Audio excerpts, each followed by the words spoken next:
Doom: The Dark Ages on PC is a masterfully optimized game. The game manages to look amazing and run fluidly on low-end GPUs and CPUs while touting high-end rendering features. This is true even at launch, where path tracing is not currently enabled in the game and will be coming at a later date. Even without path tracing in the game at the moment, it can still manage to be heavy if you just knock everything up.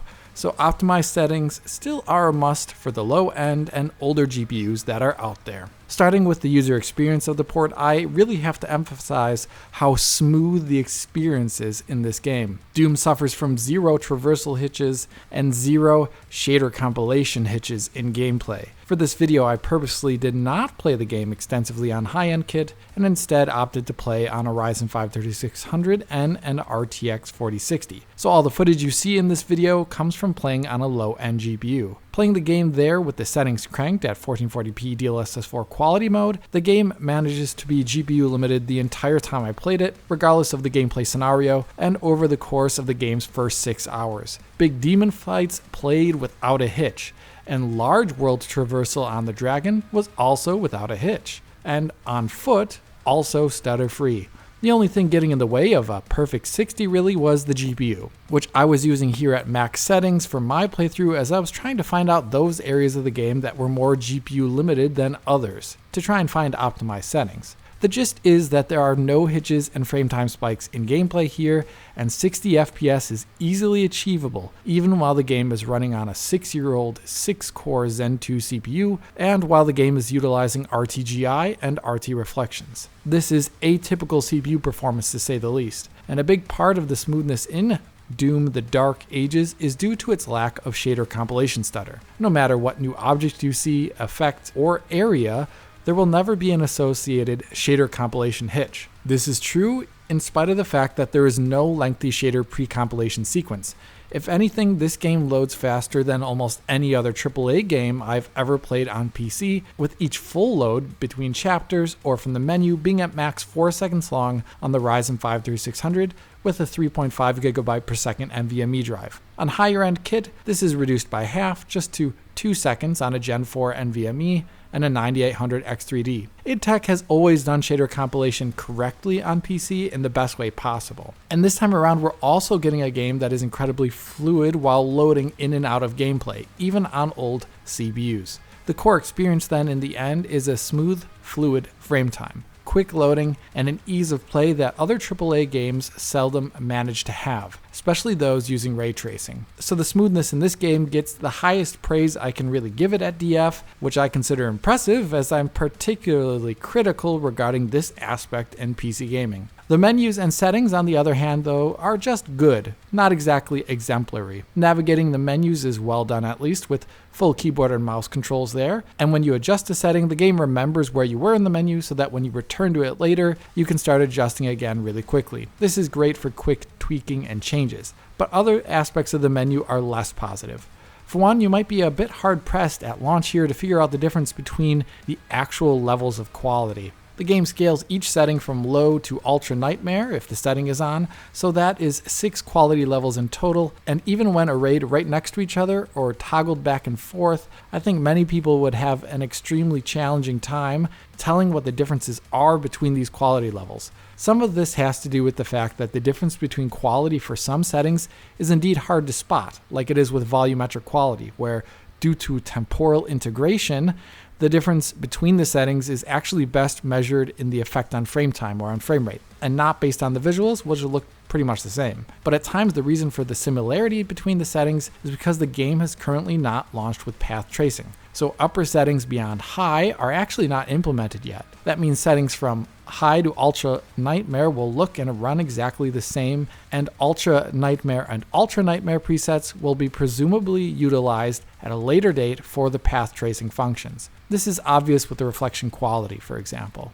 Another reason why tweaking is a bit hard in this game is because the settings menu does not offer preview images, nor does the background become transparent so you can see the settings changes in real time.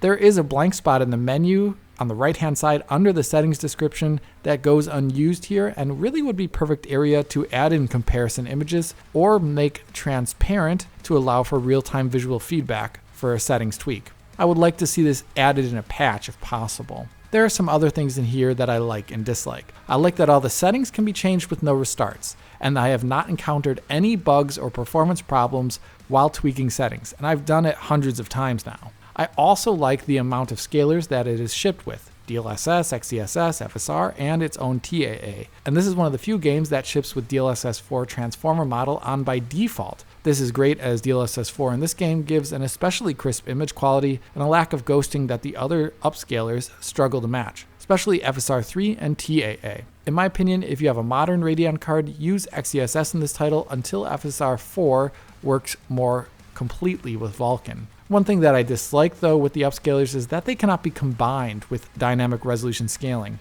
This was possible in Doom Eternal, where you could use DRS with DLSS, but that's not possible here, and it only works with the game's TAA. I would like to see this changed in a patch if possible. Another issue that I have is using one scaler locks you out of the features from another in my experience. So if you have DLSS selected, you cannot use FSR 3 frame generation or vice versa. I would like to see the menu not artificially lock out this possibility. My last issue is a technicality with the game's image quality. Now, as you might have seen in Oliver's console analysis, the console version of the game uses variable rate shading. So like here on PS5, we can see blocky areas of the image that soften it in total and make it have internal texture aliasing. On PC, VRS is not employed in the same way, so it's quite easy to best console image quality, actually even on low-end GPUs like the RTX 4060 as we can see here, which looks a lot cleaner than the PS5 with no detailed degradation. Well, not to the same extent at least. Technically, VRS is forced on at all times on PC as well, but it only applies in a foveated way at the screen edges. So there, at the screen edge, you can see some VRS degradation. It is practically invisible since it's only at the screen edges, but arguably it would be nice to have an option to turn this off, potentially for future GPUs. So as you can see, the settings menu has both good and less good aspects.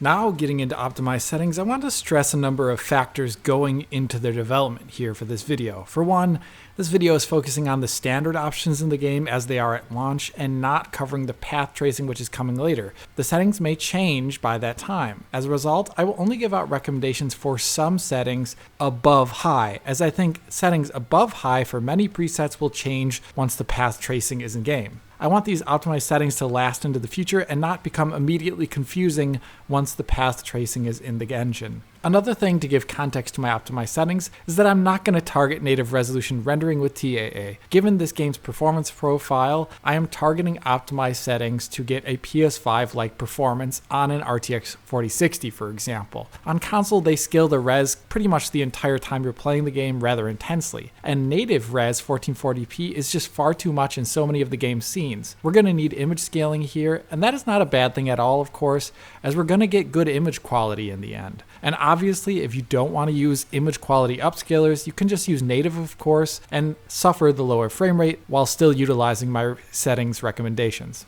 And with that being said, let me get straight into it, starting with reflection quality. Here, the reflection quality, as mentioned earlier in the video, between high and ultra nightmare is all the same currently, with high being half res RT reflections, medium being 1/3 res RT reflections, and low turning off the RT reflections like it is on the console versions. Here, for low-end GPUs, I recommend turning them off for performance reasons, and higher-end GPUs can leave them on at medium or high depending upon the GPU performance level that I will detail later on in the video with a GPU tier recommendation at the end of the section. Another recommendation I have for RT reflections is to be mindful of your upscaling level if you choose to use them. As you can see here by looking at the ground of this reflection, lower levels of the scalars such as DLSS or FSR integrate less elegantly into the sub-native RT reflections, making surfaces with them look blocky and pixelated. I presume this will change when the path tracing is added into the game, as more intense denoisers will be available. Next up is shadow quality.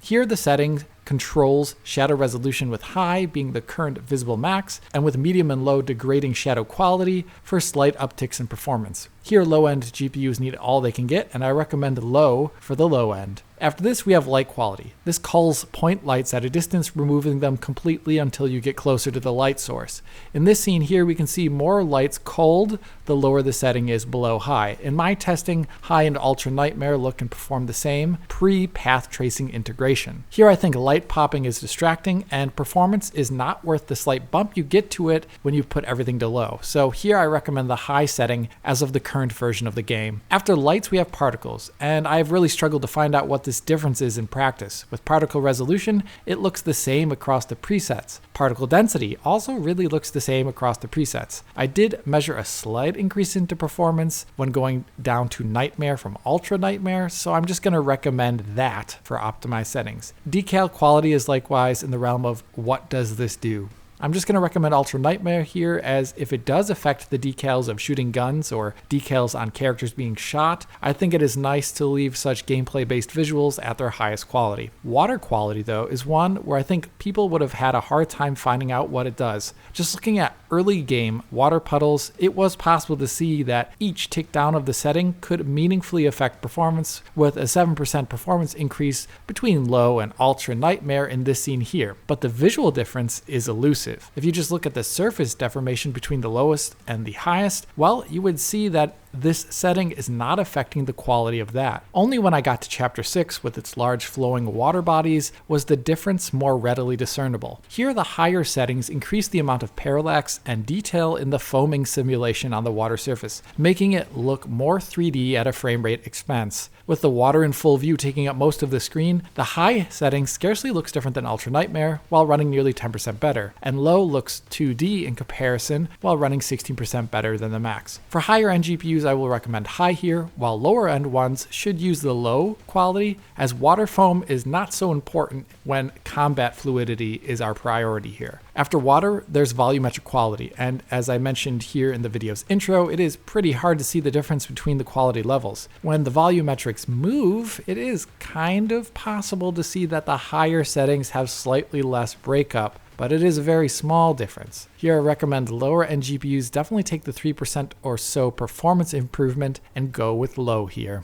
Texture filtering quality is actually an important setting in an id Tech game, as virtual texturing and material layering make it have a meaningful performance difference. Here, while barely looking different than the highest setting, Ultra has a nice 1% performance improvement, and high below that, a 3% performance improvement. While you may want to change this to what you prefer, I recommend low-end GPUs use the high setting here. Geometric quality is a deceptive setting in the game's earlier chapters, as there you might think it only affects distant geometry level of detail, with the slight degradations in background geometry like the skull on the fortress here being the primary difference. Based upon such a degradation to quality being so small, you might think going down to medium or low here would be worth the added in performance, but I think that would be a poor decision. Getting to a later chapter, you can see that the geometry setting also controls grass draw distance, with the medium and low setting there visibly culling away grass at a distance in a distracting manner in the more open areas. Here I recommend high for optimized settings, as it takes the grass draw down by a bit,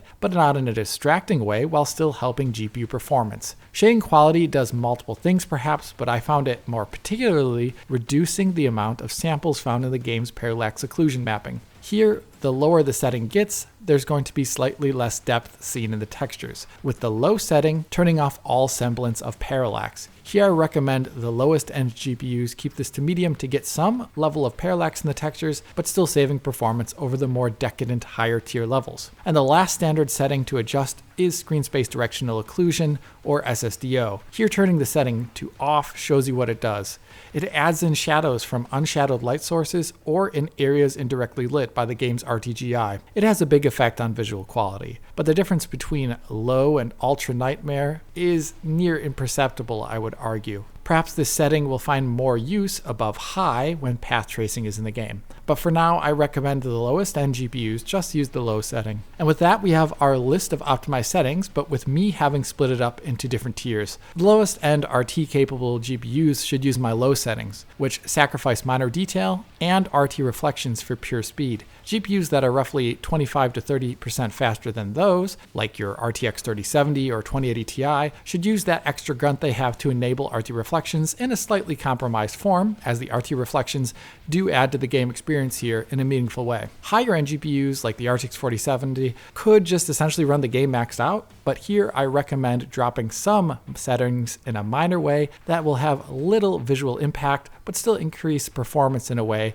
that'll make a high frame rate experience above 60 FPS that much better. Likewise, you may notice in this chart that I am seldom recommending settings above high at the moment, for I think a number of the presets above high will change once path tracing is in the game. So what do our optimized settings do for performance? Well, before I used optimized settings, this scene in the intro of Chapter 6 was one of the heaviest GPU fights in the entire game, with the RTX 4060 maxed out, dropping frames into the 40 FPS region while using DLSS 4 quality mode at 1440p. That's technically within VRR range on a PC monitor, but I feel it would feel more sluggish when it dips that low. Optimized settings sure would help. Looking over that scene, we can see how low optimized settings improve performance in the scene by 27% on an RTX 4060, and those are the settings I would use for this GPU. The mid-tier optimized settings for larger GPUs like an RTX 3070 improve performance nicely by around 14%, and the high optimized settings for GPUs like the 4070 just take away some of that placebo quality for a respectable 8% performance increase. In other scenes with more water on the screen, this difference can be even greater, with low optimized settings improving performance by nearly 32%, medium by 19%, and high by 11%. For the RTX 4060, which I use as an example, using the optimized low settings transforms that intro fight in this stage into one that is much more like the one on the PS5, where FPS does dip below 60 in its most intense moments of the fight, but it never dips below 50 FPS, making for a good VRR experience. And if you wanted to, you could of course run this scene even better if you sacrifice a bit of image quality by dropping down a level of DLSS to balanced mode, for example. That would still be a great experience. But what about VRAM? As you can see in the left-hand top corner here of the setting description for this performance recording, I've explicitly labeled the texture pool setting I've used on the RTX 4060. Here I'm using the 2048 texture pool setting. Like other graphical options, there are 6 presets for texture pool size going between 1536 and 4096. With 2048, I have chosen for the 4060 being essentially the medium setting. If you look at the bottom right-hand corner, you can see the game measures the total amount of safe VRAM the game could use and the amount it projects to use based upon your current settings and resolution. A texture pool size of 2048 on the 4060 with optimized low settings projects VRAM usage that is about 300 megabytes less than the safe limit here at 1440p. This should run the game with no issues at all and have room for things like frame generation if you want to turn it on. Technically, you can exceed the safe limit by a little bit. For example, by using the 2560 texture pool setting here on the 4060, which exceeds the limit by about 150 megabytes in my configuration. Exceeding the safe limit by a little bit can still have good performance, but if your Windows has something occur in the background or you engage other settings like frame generation, you potentially could see performance degradation. That would look like this. Here I have a 3-way run through Chapter 6's opening level with different VRAM pool amounts set. As we can see, the 2048 setting on the far left, which was under the safe limit, runs fine. The 2560 setting in the middle, which is slightly above, also runs fine. But the 3072 setting, which is on the far right, is 700 megabytes above the safe limit and is not running fine. With VRAM being exceeded, the GPU is limited by the PCIe bus and transfer of data from system RAM, and basically on average runs 30% slower and sometimes even a bit worse than that. Basically, my recommendation is for the most basic players to keep the total VRAM used just at or a little bit below the safe VRAM limit, and only for advanced users to try and go above it a little bit. That number will vary based upon your GPU's VRAM amount, but for 8 gigabytes, the GPU's safe limit will be 2048 at 1440p. For a GPU with 10 gigabytes, this is 3584 at 1440p and at 2560 at 4K. And a 12 gigabyte GPU, based upon my experience, should have no problem with 4096 even at 4K, at least in this version of the game without path tracing. But what does this texture setting mean in practice? Well, when playing through the game at the 2048 setting on the 4060, I made a number of recordings of textures that I thought looked dodgy. And when going back to those same scenes on an RTX 3080 with a higher texture setting, honestly, those textures looked much the same, just as dodgy as before in spite of a higher setting and 2 gigs more VRAM. So this setting may just control the cache, but have a limited effect on actual texture quality in the moment. Based upon what we know behind the scenes, IdTech 8 is using a form of sampler feedback on PC for texture streaming, which could be efficient in getting good looking textures even at lower amounts of VRAM. So perhaps that is why we are seeing no difference here. But basically, texture quality does not seem to be a problem on modern GPUs in this game, even with 8 gigs of VRAM.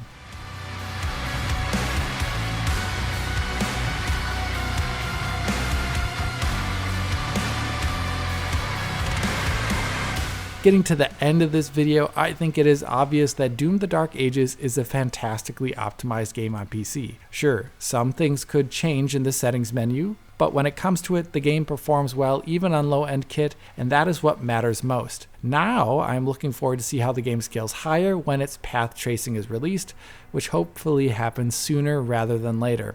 And until then, I hope you liked the vid. Hit the like button, subscribe, ring the bell, support on Patreon, follow on social media, and as always, this ist Alex, bitte farewell und auf Wiedersehen.